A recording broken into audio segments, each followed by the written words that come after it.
नमो नमः संस्कृत मित्राणि और आप सभी का स्वागत है मेरे इस चैनल में। आज हमारा ईशावास्योपनिषद का 5वां मंत्र है। इससे पहले हमने 4 मंत्र कर दिए हैं, ठीक है।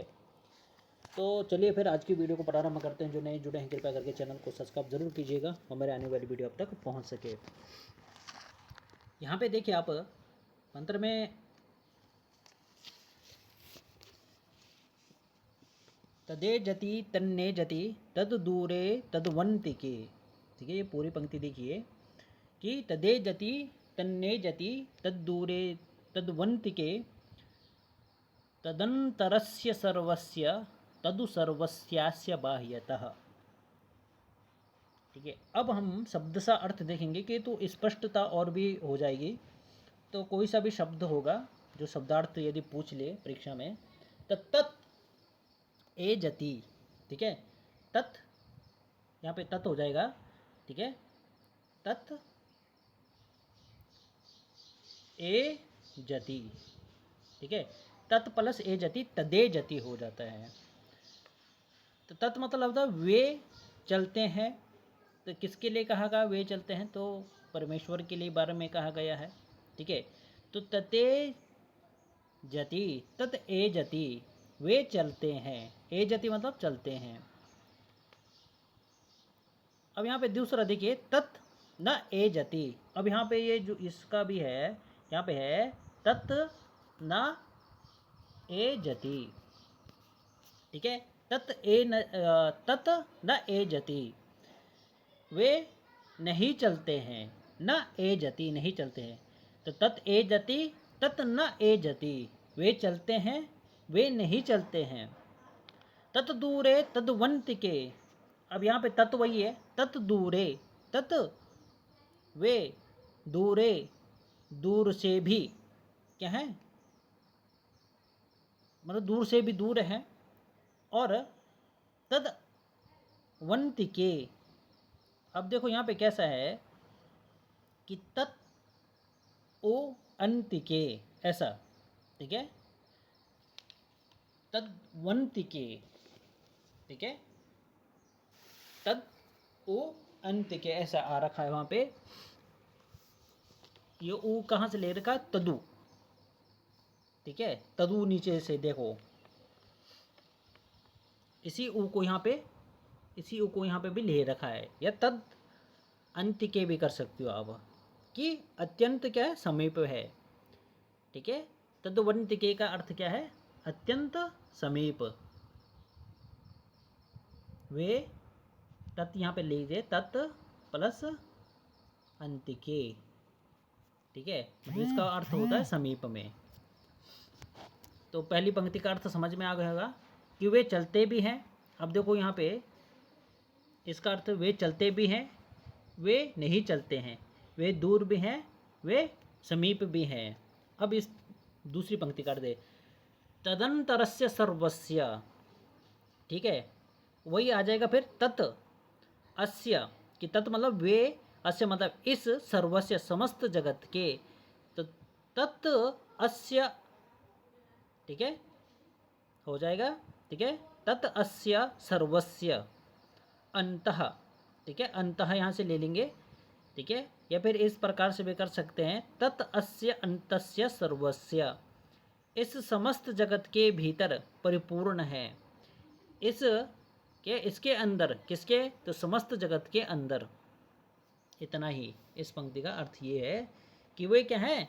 वे इस समस्त जगत के अंतः, यहाँ पे है ना, तत् अंतः अस्य। इसको हम ऐसे करेंगे, तत् अंतः और अस्य, इस प्रकार से हो जाएगा। तो कैसे हो जाएगा कि तत्वे अस्य, इस सर्वस्य समस्त जगत के, अंतः अंदर है, और तत् सर्वस्य अस्य बाह्यतः, ठीक है। कि वे क्या है? तत् वे अस्य, इस समस्त सर्वस्य, अस्य सर्वस्य, इस समस्त जगत के बाह्यता, बाह्य भी हैं। तो वे परमेश्वर क्या है? अंदर भी हैं और बाहर भी हैं। अब अर्थ देखिए कि वह आत्म तत्व चलता है, वह नहीं भी चलता है, वह दूर है और समीप भी है, वह सबके अंदर भी है और वह इस सब के बाहर भी है। ठीक है, इतना ही अर्थ है। तो अब कोई भी डाउट है तो प्रश्न पूछ सकते हैं। ठीक है, चलिए अब आते हैं छठवें, उसमें चलते हैं। यस्तु सर्वाणि भूतान्यात्मन्येवानुपश्यति, यस्तु सर्वाणि भूतानि आत्मन्येवानुपश्यति, सर्वभूतेषु चात्मानं ततो न विजिगुप्सते। क्या है? विजिगुप्सते। तो इसमें कहा है कि तू, ठीक है,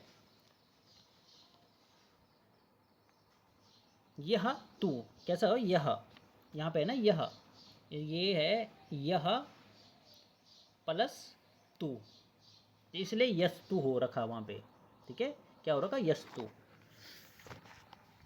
जिसका अर्थ है तू मतलब परंतु यह जो मनुष्य, सर्वाणी, यह मतलब जो मनुष्य, सर्वाणी, सर्वाणी सब जानते हो आप, समस्त, संपूर्ण, भूतानी, तो भूतानी यहाँ पे क्या है? संधि हो रखी है। कौन सी संधि है? कमेंट करके ज़रूर बताइएगा। ठीक है, कैसा है? भूतानी प्लस आत्मानी। अब आत्मानी में भी संधि हो रखी है, आत्मानी। ठीक है, ये हो गया भूतानी प्लस आत्मानी एव अनुपश्यति प्लस अनुपश्यति। ठीक है, पश्यति, ये पूरा यहाँ पे आ नहीं रहा है तो अनुपश्यति समझ ले। तो भूतानि आत्मानि एव अनुपश्यति, कि जो सर्वाणी संपूर्ण प्राणियों को परमात्मा में एव ही, एव मतलब एव ही अनुपश्यति, निरंतर देखता है। ठीक है, बार बार देखता है। यह जो यहाँ पे मनुष्य के लिए है, यह जो विशेषण है ये मनुष्य के लिए प्रयोग हुआ है। तो यह सर्वाणी भूतानि आत्मानि एव अनुपश्यति, जो मनुष्य समस्त भूतों को आत्मानि, ये सप्तमी एक वचन का रूप है आत्मानि।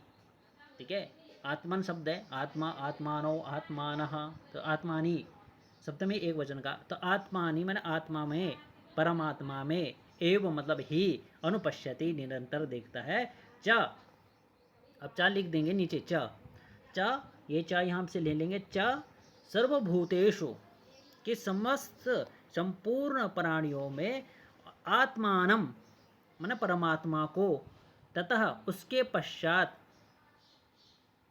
न जिगुप्सते, किसी से घृणा नहीं करता है। यहाँ पे न जुगुप्सते। अब यहाँ पे भी ये भी क्या है?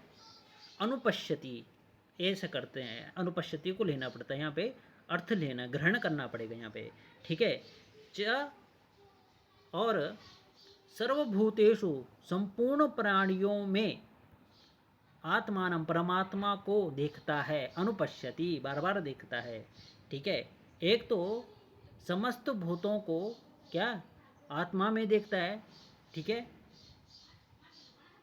और सभी देखो समस्त प्राणियों में, समस्त प्राणियों को आत्मा में देखता है, ये हो गया। और सभी प्राणियों में परमात्मा को देखता है।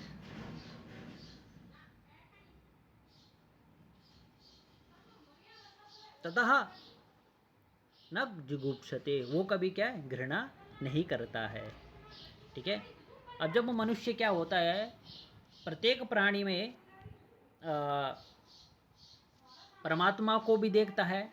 ठीक है, प्रत्येक प्राणी में परमात्मा को देखता है और परमात्मा में समस्त भूतों को, समस्त जगत को देखता है। तो वह क्या है? जुगुप्सा नहीं करता है। तो देखो अर्थ देखिए, जो साधक, जो व्यक्ति, जो मनुष्य संपूर्ण भूतों को आत्मा में ही देखता है। ठीक है, कि आत्मा में ही संपूर्ण जगत समाया हुआ है और समस्त भूतों में भी आत्मा को ही देखता है, समस्त भूतों में भी आत्मा को देखता है। ठीक है, मतलब इस जगत मतलब जितने भी जीव जंतु है उसमें आत्मा को देखता है कि परमात्मा सम पर है, सभी के अंदर परमात्मा है, ऐसा देखता है। वह इस सार्वतम्य दर्शन के कारण ही किसी से घृणा नहीं करता। कितनी सुंदर बात कही गई है। आगे देखिए, छठवां हो गया हमारा मंत्र, ज़्यादा बड़ा हो जाएगा, व्याख्या ज़्यादा बड़ी हो जा रही है, फिर भी समझने के लिए। अब है सातवां देखिए, यस्मान सर्वाणि भूतानि आत्मेवानुभूद्विजानतः तत्र कह मोह कह शोक, को मोह कह शोक एकत्वम अनुपश्यता। देखो यस्मिन, जिस, ठीक है, यस्मिन सर्वाणि भूतानि, यस्मिन भूतानि। अब देखो यस्मिन क्या है, सप्तमी एक वचन का है। अब भूतानि भी क्या है, भूतानि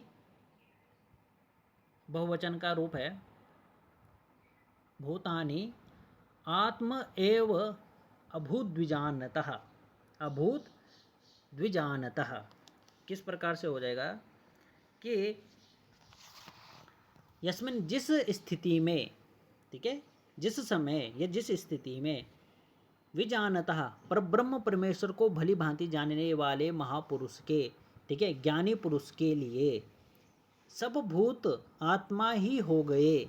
सर्वाणी, ठीक है, ये सर्वाणी भूतानि, सब भूत आत्मा ही हो गए। तो सर्व संपूर्ण भूतानि माना प्राणी, आत्मा एव आत्मा ही हो चुके हैं या हो गए हैं। तो एव अभूत, अभूत हो गए ना, अभूत मतलब हो चुके हैं या हो गए हैं। विजानतः, विजानतः यहाँ पे है, विजानतः मतलब है परमेश्वर या परब्रह्म को भली भांति जानने वाले, ठीक है।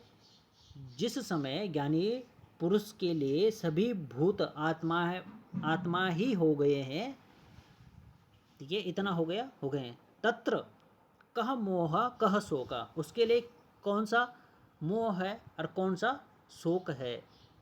एकत्वम अनुपश्यतः, ठीक है, वो क्या करता है, अनुपश्यतः, एकता, एकमात्र परमेश्वर का अनुपश्यता, निरंतर साक्षात करने वाले पुरुष के लिए कह शोक है, अकह मोह है। तो जिस समय ज्ञानी पुरुष के लिए सब भूत आत्मा ही हो गए हैं, सब भूत परमात्मा ही हो गए हैं, उस समय एकत्व देखने वाले, एकत्व मतलब उसमें भेद नहीं करते हैं, ठीक है, भेद। अब है, आपने देखा होगा द्वैतवाद, अद्वैतवाद, न द्वैतवाद, ठीक है, इस प्रकार के इन्होंने कहा कि कोई कहता है कि मैं सिर्फ परमात्मा को ही देखता हूँ, जितने भी जीव हैं सब परमात्मा ही हैं, अर्थात परमात्मा के ही अंश है, इसलिए वो परमात्मा को देखता है, ठीक है। जितने भी आत्मा है मनुष्य के अंदर, जितने भी आत्मा है वो परमात्मा ही है, इसमें कोई भेद नहीं है। कोई कहता है आत्मा परमात्मा ये दो हैं, तो एकत्व, एक को ही देखना, इस प्रकार के जो विद्वान है वो, उसके लिए कौन सा शोक है और कौन सा मोह है, क्या शोक और क्या मोह हो सकता है। तो यस्मिन् सर्वाणि भूतानि आत्म एव अभूत